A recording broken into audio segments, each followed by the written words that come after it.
The air is heavy in the Egyptian prison. Dim light filters through narrow slats, cutting across the stone floor. Chains rattle softly as a young Hebrew man kneels to pray. His name once echoed in the tents of Canaan, but now he is forgotten. The dreams of his youth, sheaves bowing, stars circling, feel like fragments of another life. But heaven is not silent. Somewhere beyond the walls of this dungeon, Pharaoh dreams two dreams that will soon open the door Joseph could never open himself. When the dream fades, the covenant is not forgotten. It's being refined. Welcome to another episode of Remnant Teachings. Last time, we saw the covenant family being ripped apart as a father showed favoritism to one son, creating a circle of jealousy between his children. The youngest son, Joseph, was sold into slavery by his brothers, and his coat of many colors was dipped in animal blood and given to his father, saying, "Oh my goodness, look, they got Joseph." The story's not over there, guys. See, in Genesis 40 to 45, we see Joseph's purpose through God. That plan starts to unfold, and God promised Abraham a lineage so large, it is countless. Isaac, descendants as much as the sand. Jacob, Israel, wrestles with God. And through Joseph, God is about to populate the people known as Israel. Let's pick up where we left off. I've given you a lot of history in the past few lessons from the Bronze Age. We saw that this is an area where they have household gods.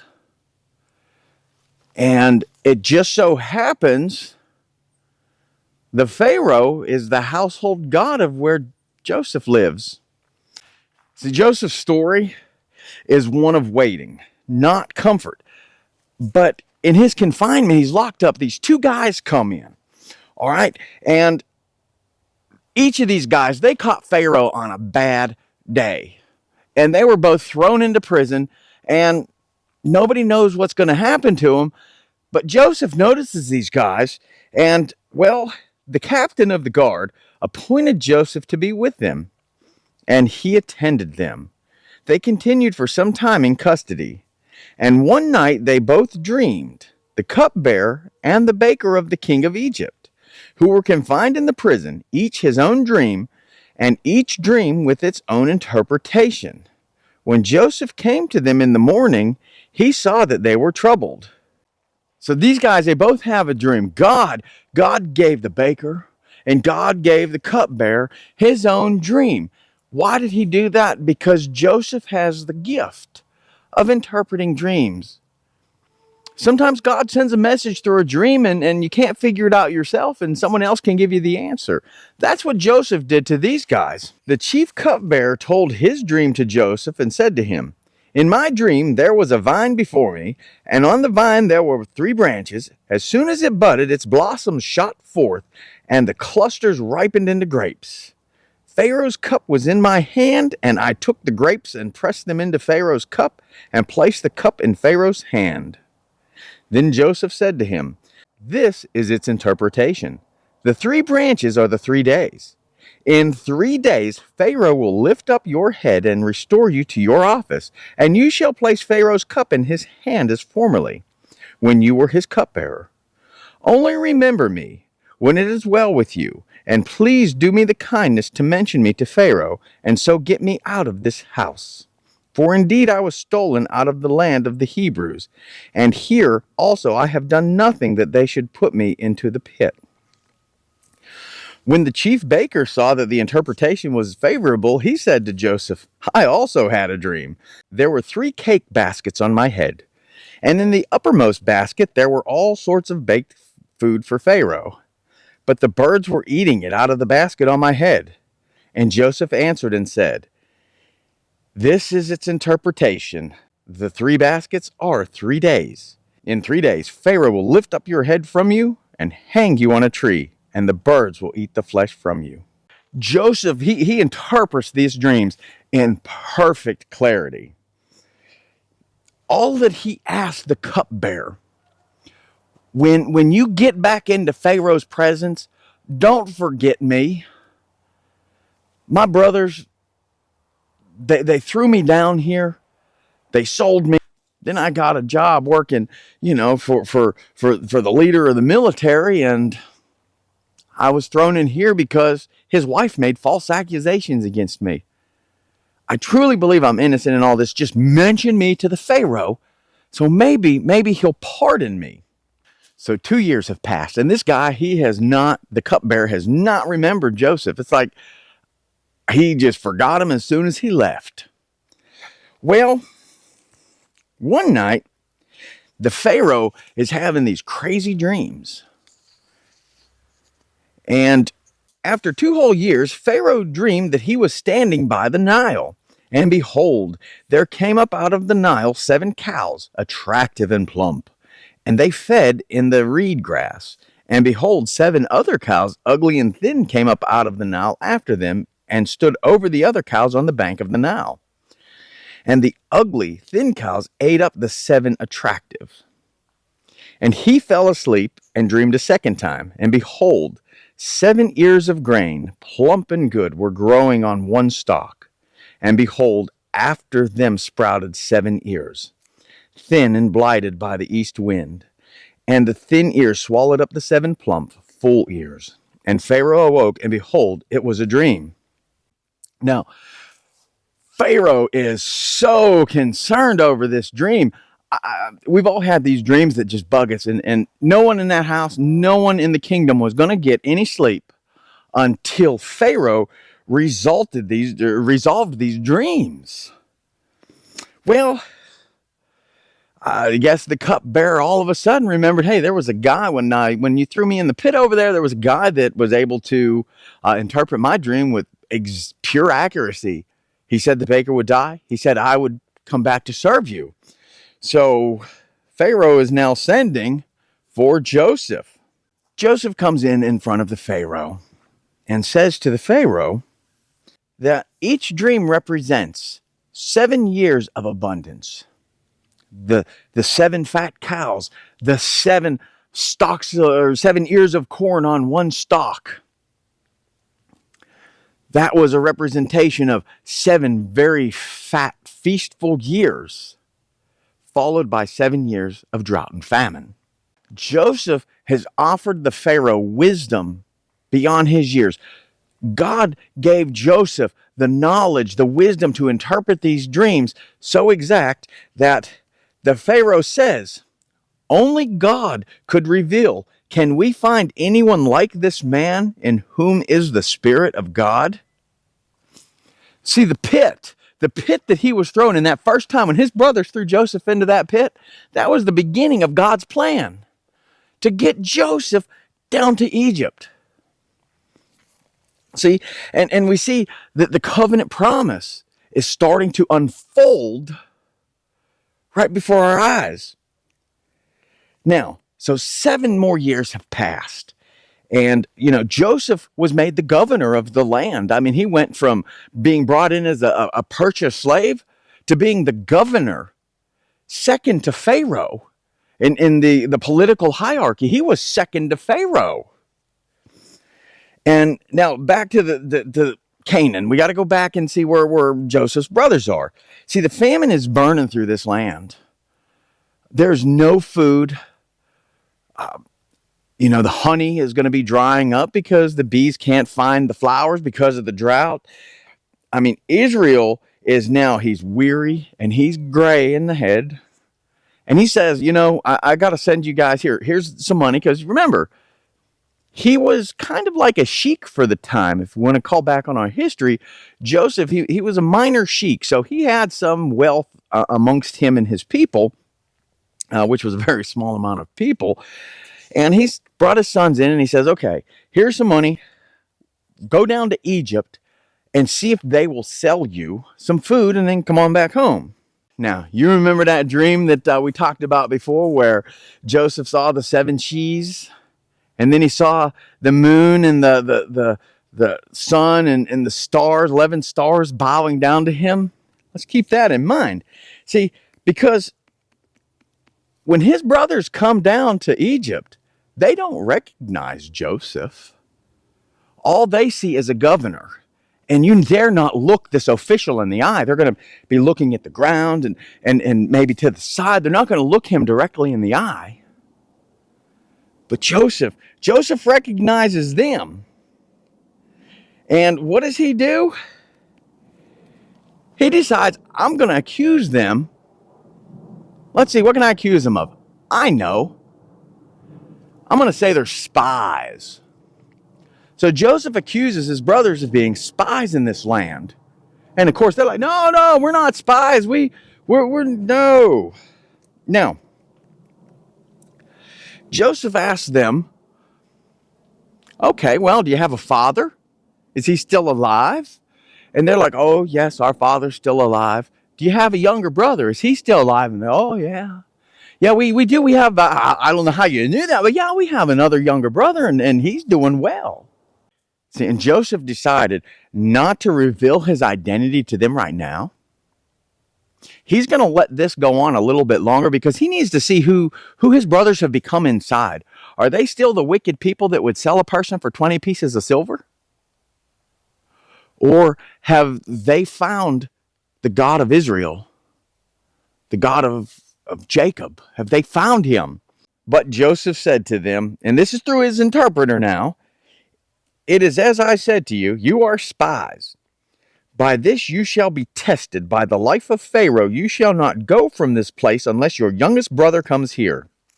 Send one of you and let him bring your brother while you remain confined, that your words may be tested whether there is truth in you, or else by the life of Pharaoh, surely you are spies. And he put them all together in custody for 3 days. On the third day, Joseph said to them, do this and you will live, for I fear God. If you are honest men, let one of your brothers remain confined where you are in custody, and let the rest go on and carry grain for the famine of your households. And bring your youngest brother to me, so your words will be verified and you shall not die. And they did so. They've had a lot of interaction with their brother, but when Joseph left, he had probably the scraggly beard of a 17-year-old boy. And by now, because he is in the Egyptian sun, his skin has gotten a lot darker than it was. He's probably got a perpetual dark tan to him. His face, he's clean shaven, probably his head, everything, because the Egyptians didn't like hair on men. And there was little chance they were going to recognize him. But now while they're in prison, they start arguing amongst themselves. And they're deciding, number one, who's going to stay? Who is going to stay here while the others go home? Poor Simeon, huh? Poor Simeon. And then they start to blame each other. Like, why is this happening to us? They have a strong belief in God. Israel had a 1-to-1 face battle all-night wrestling match with the angel of the Lord.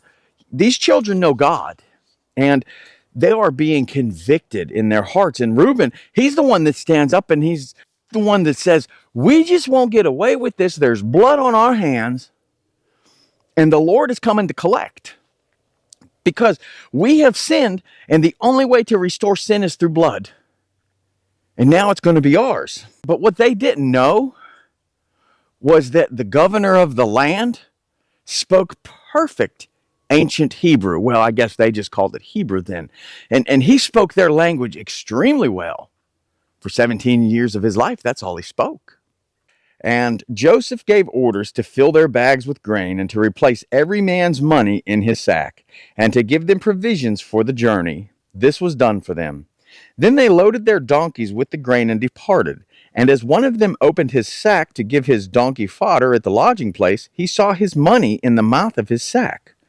He said to his brothers, my money has been put back. Here it is in the mouth of my sack. At this their hearts failed them, and they turned trembling to one another, saying, What is this that God has done to us? Now, not only do they get to go home and say, Dad, Israel, we've lost another son. Simeon's not coming home for a while. They kept him there in Egypt. He's in a joint. And, we have the money that you sent with us to pay for the grain, so it kind of looks like we stole this. That's what they're going to tell Israel. And then they tell Israel that the man of the land, the man of the Lord of the land, I should say, the governor, said this: bring your youngest brother to me. Then I shall know that you are not spies, but honest men, and I will deliver your brother to you, and you shall trade in the land. As they emptied their sacks, behold, every man's bundle of money was in his sack. And when they and their father saw their bundles of money, they were afraid.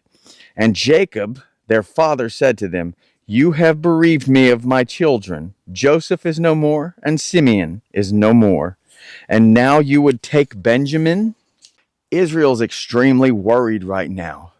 He's already lost 2 sons, Joseph and Simeon. He doesn't want to lose Benjamin. That's his youngest. He loves that boy, and he does not want to lose him. Reuben is really feeling his conviction right now.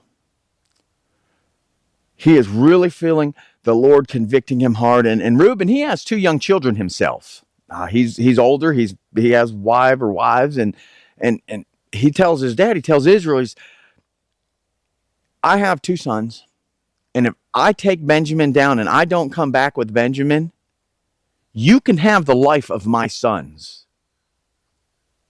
Now, it didn't necessarily mean, put an end to them, but it could have been in his service. But Reuben, a father, was willing to give to his father, his 2 sons, his inheritance, or inheritors. He was willing to give that to Israel. And Israel's still like, no. I'm not going to risk the loss of another one of my sons. If I do, I just might as well die myself. Let my hair turn gray. Let me go down to Sheol. The Bible says that the famine was extremely ferocious. And the food that they went to get from Egypt, it didn't last as long as you would hope. I mean, I'm sure it lasted probably a couple months because of the length of the journey and all that. So poor Simeon's in jail for a couple months.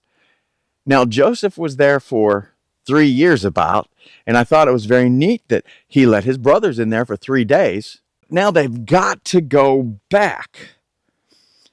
But Judah said to him, the man solemnly warned us, you shall not see my face unless your brother is with you. If you will send our brother with us, we will go down and buy you food. But if you will not send him, we will not go down. For the man said to us, you shall not see my face unless your brother is with you. Israel said, why did you treat me so badly as to tell the man that you had another brother? They replied, the man questioned us carefully about ourselves and our kindred, saying, is your father still alive? Do you have another brother? What we told him was in answer to these questions. Could we in any way know that he would say, bring your brother down?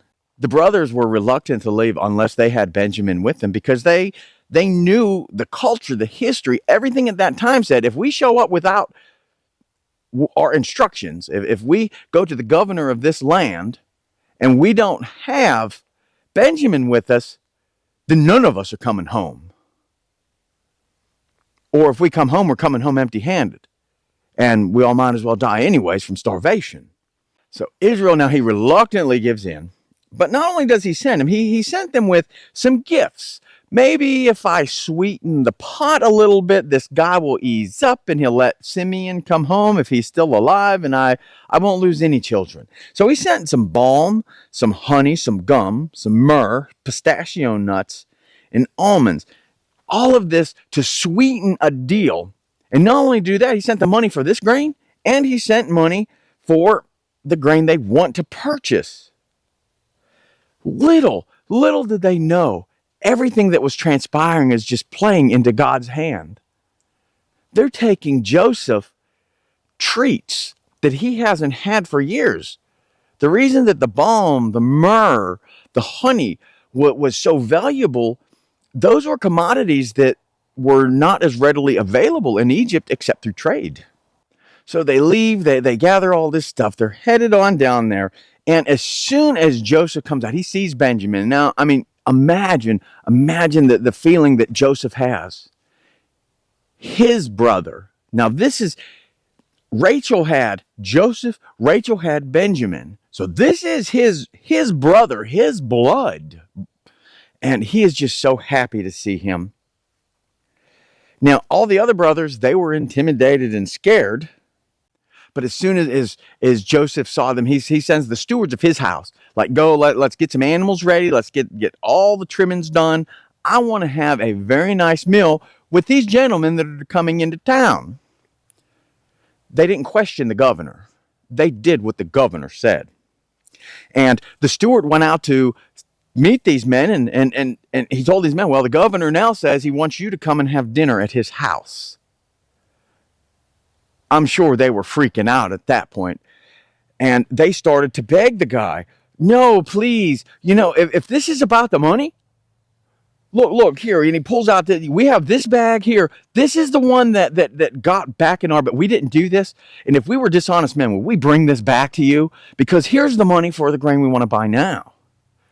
And the steward's like, no, all's fine. He replied, peace to you, do not be afraid. Your God and the God of your father has put treasures in your sacks for you. I received your money. Then he brought Simeon out to them. And when the man had brought the men into Joseph's house and given them water, and they had washed their feet, and when he had given their donkeys fodder, they prepared the present for Joseph's coming at noon, for they heard that they should eat bread there. Then Joseph came home. They brought into the house to him the present that they had with them, and bowed down to him to the ground. And they inquired about their welfare, and said, is your father well? The old man of whom you spoke, is he still alive? They said, your servant, our father, is well. He is still alive. And they bowed their heads and prostrated themselves. And he lifted up his eyes and saw his brother Benjamin, his mother's son, and said, is this your youngest brother of whom you spoke to me? God be gracious to you, my son. Joseph immediately leaves. He's full of emotion now. I mean, he sees his brother again. But he has to go, run off, get the tears away. Okay, I'm okay. Get himself ready, go back out there. And he puts on his governor face, and he orders, serve the food. Now, in this time, the Egyptians, they're not going to sit down with some filthy Hebrew and eat. So Joseph sits at a distance from his brothers, and his brothers are all sitting at the table, arranged from oldest down to youngest, in the line of lineage, father inheritance, that type of order, as was the custom. And Joseph started demanding that the food be served. Again. And as they were serving the food, Benjamin was getting 5 times the portion. So every man got one portion, and then Benjamin, he's getting 5 portions. I'm sure that the brothers noticed this, but who wants to make waves just yet? Especially when they're having such a great time in fellowship. Then he commanded the steward of the house, fill the men's sacks with food, as much as they can carry, and put each man's money in the mouth of his sack, and put my cup, the silver cup, in the mouth of the sack of the youngest, with his money for the grain. And he did as Joseph told him. As soon as the morning was light, the men were sent away with their donkeys. They had gone only a short distance from the city. Now Joseph said to his steward, up and follow after the men, and when you overtake them, say to them, why have you repaid evil for good? Is it not from this that my Lord drinks, and by this that he practices divination? You have done evil in doing this. The brothers, they had no idea why the stewards of Joseph's house, the governor's house, had caught up with them. No idea. And they started making these accusations. You guys actually stole the silver cup. And there's a grain payment missing. And I'm sure this was primarily Reuben and Judah speaking, going, you know what? No, we know we're in the right. And if any one of us has it on us, then you can put that person to death. The stewards of the house, they respond, no. We'll take this person back, whomever has it, and that person will be a servant to the governor's house. So they start going through the bags, and Judah's bag's fine, Reuben's bag's fine, Simeon's bag's fine. Simeon wasn't doing nothing. He didn't want to go back to jail. Levi, fine. And they get all the way down to Benjamin, and it's like, ding! Hey, here's a silver cup. Reuben he probably passed out. And they decided they would all go back to the city together, where Joseph said to them, "What deed is this that you have done? Do you not know that a man like me can indeed practice divination?" And Judah said, "What shall we say to my lord? What shall we speak? Or how can we clear ourselves? God has found out the guilt of your servants. Behold, we are my Lord's servants, both we and he also, in whose hand the cup has been found." But he said, "Far be it from me that I should do so. Only the man in whose hand the cup was found shall be my servant. But as for you, go up in peace to your father." Then Judah went up to him and said, "O my lord, please let your servant speak a word in my lord's ear, and let not your anger burn against your servant. For you are like Pharaoh himself. My lord asked his servants, saying, 'Have you a father or a brother?'" See, Judah, he's trying to do the only thing that we all try and do.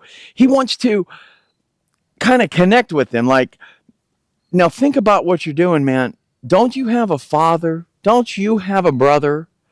We can't take this. We can't take Benjamin away from our father. It would just destroy him. See, Judah at this time is more worried about what's going to happen to his father if Benjamin doesn't return. Judah starts explaining the whole Joseph scenario to the governor. I think Joseph knows the story as well as they do, but they still don't know that. Losing Benjamin, it would just be the last straw. His father already thought he lost Simeon. The return of Simeon. Wow, yay, great, I guess. But that's not my prodigal child. I want Benjamin because my actual prodigal child has been torn apart by animals. See, Joseph is testing his brothers, and these tests aren't done out of cruelty. He wants to see if their hearts have changed. He hides the cup of silver intentionally in Benjamin's sack. And I think part of that was Benjamin was going to be with his brother, whether he knew it, liked it, or what. And Joseph was making that the reality. Little did Joseph know God's plan was so grand. Not only would he get Benjamin, he would get them all. See, Judah, the same person that said, "Let's sell him for 20 pieces of silver," is now the same person that's saying, "My life for his life." And I believe it was Peter that Christ told, a man that will give his life for another man is precious. That's true devotion to a person or a God. See, but the God that kept Joseph all these years is allowing Joseph to see the transformation that his brothers have taken in the years since he last saw them. And if you don't know the God of Israel, and I recommend going back to, I believe it was lesson 8 where Abraham starts, and that's where we go through all the history of the Bronze Age, because that's important to what the culture is of the time. However, too much emotion is happening right now. So Joseph, he dismisses all the guards at this point. And Joseph said to his brothers, "I am Joseph. Is my father still alive?" But his brothers could not answer him, for they were dismayed at his presence. So Joseph said to his brothers, "Come near to me, please." And they came near, and he said, "I am your brother Joseph, whom you sold to Egypt. And now do not be distressed or angry with yourselves because you sold me here, for God sent me before you to preserve life. For the famine has been in these lands 2 years, and there are yet 5 years in which there will be neither plowing nor harvest. And God sent me before you to preserve for you a remnant on earth, and to keep alive for you many survivors. So it was not you who sent me here, but God. He has made me a father to the Pharaoh, and Lord of all his house, and ruler over all the land of Egypt." See, now after this big reveal, Joseph says, now go and tell Israel, my father, that I am still alive. See, tell him all the wonders you've seen here, and let him know that at least for the next couple of years, I want you guys to come down here and stay in the land of Goshen, because I can make sure that you have all the food you need, your livestock, they can have plenty to eat, and we'll go from there. But let's start rebuilding our family. But Pharaoh heard what was happening. He heard that Joseph's brothers were in town. He didn't even know Joseph had brothers. But Joseph's brothers were in town, and Pharaoh was so delighted. He loved Joseph so much for what he had done for the land. And now, I want you to imagine this. The Pharaoh was such an arrogant individual, most likely a very narcissistic man, that believed he was God in his kingdom. Yet he knew that the God of Joseph, the God of Israel, was more powerful, had more strength than he could to stop a famine or to even prepare for it. Only the God of Israel had the wisdom to care for the land and care for the people, to endure the drought. So Pharaoh's like, you know what, man? I want you, and because I want you, you need to just, I'm going to tell you what, whatever they need to move here, and they can just live in the land of Goshen. See, part of the reason that there was all the whole spy thing was, in those days, if you were just going through a land, you were called a spy, not because you were trying to take military secrets or something like that, but you were trying to maybe move there, use resources. Illegal immigration would be the best way to say it. And the Pharaoh stepped up and said, no, no, no, no, no. You bring your whole family down here. What is there, like, 40, 50 of y'all? You take as many wagons as you need, chariots from the stock that we have. Send them with whatever provisions they need. And that way, so that all the children, all the women, and your dad is in a chariot or a wagon on the way down here. They don't need to walk. Everyone else can kind of walk, but they don't need to. And you get them down here and get them set up. So they went up out of Egypt and came to the land of Canaan to their father Jacob. And they told him, Joseph is still alive, and he is ruler over all the land of Egypt. And his heart became numb, for he did not believe them. But when they told him all the words of Joseph, which he had said to them, and when he saw the wagons that Joseph had sent to carry him, the spirit of their father Jacob revived. And Israel said, it is enough. Joseph, my son, is still alive. I will go and see him before I die. In Joseph's words, the story of redemption is written in advance. See, forgiveness triumphs where vengeance once ruled. The covenant is not just preserved, it's purified. And in the text, what I love is to show God's compassion. The word nacham is the Hebrew word that's in the text, and it's used a couple different times in the Bible. But the word in the original text, it carries the weight of God's compassion. It's not pity, it's divine empathy. It's those moments when God's heart goes out to you. See, when Joseph forgives his brothers, he embodies Nacham. Mercy that flows from covenant love. It's the same word that God uses when he relents from wrath or comforts his people in sorrow. Forgiveness in the covenant of God is never weakness. Egypt, this was the height of the Middle Kingdom now. This was your major metropolis, your highly advanced area. And the Pharaoh ruled with divine authority. He thought he was God. Yet, for some reason, this Pharaoh's heart was softened by the Lord. This narcissist became very receptive to ensuring that Joseph stayed, and that Joseph was not only there doing his job, Joseph was happy to do it. Because now Joseph had more stake in the game. He had his own family to take care of. And I'm sure the Pharaoh's rules really were like, you take care of the people of Egypt, and then you go take care of these Hebrews.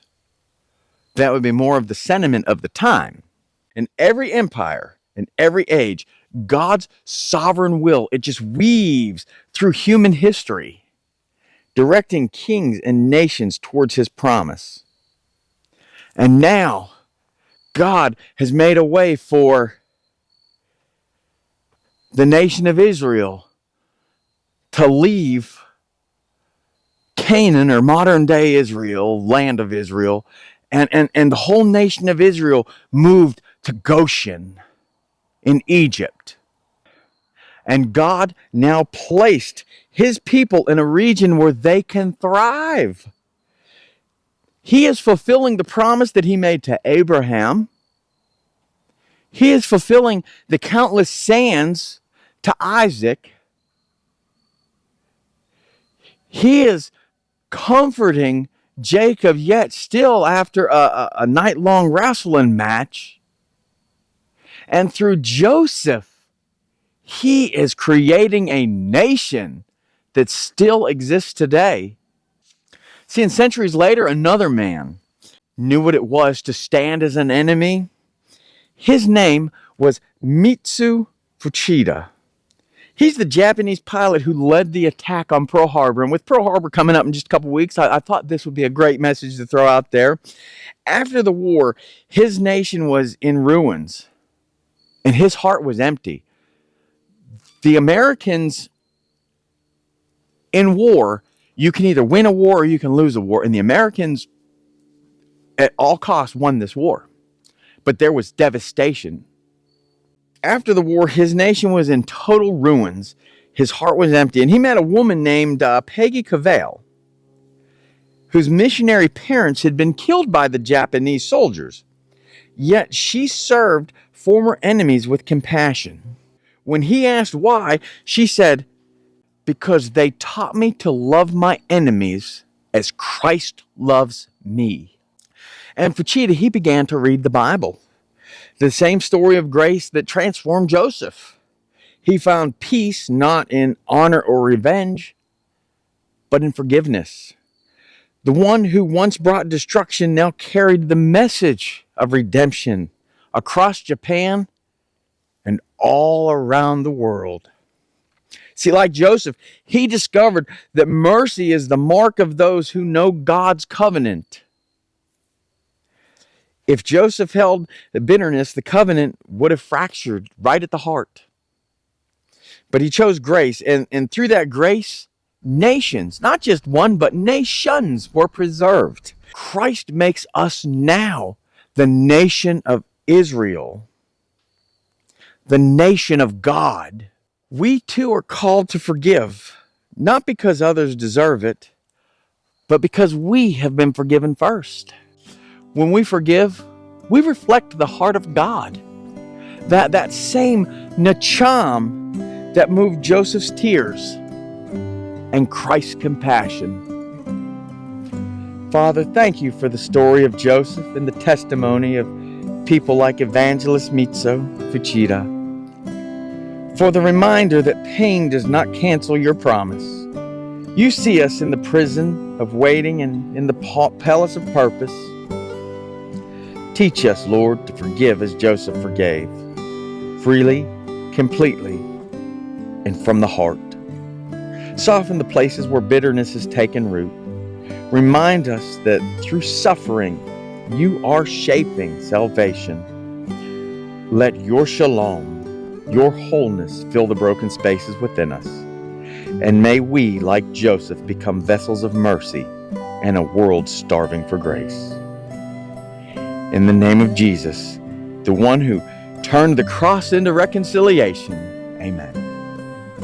Guys, thank you so much for joining us this time on Remnant Teachings. Next time on Remnant Teachings, we'll be looking at Genesis 46 and 47, where Israel moves to Egypt and God begins fulfilling his promise in the most unexpected places. But until then, you walk in covenant, you walk in grace, and walk as part of the remnant. If these teachings bless you and you feel led to give, your support helps us share God's word freely.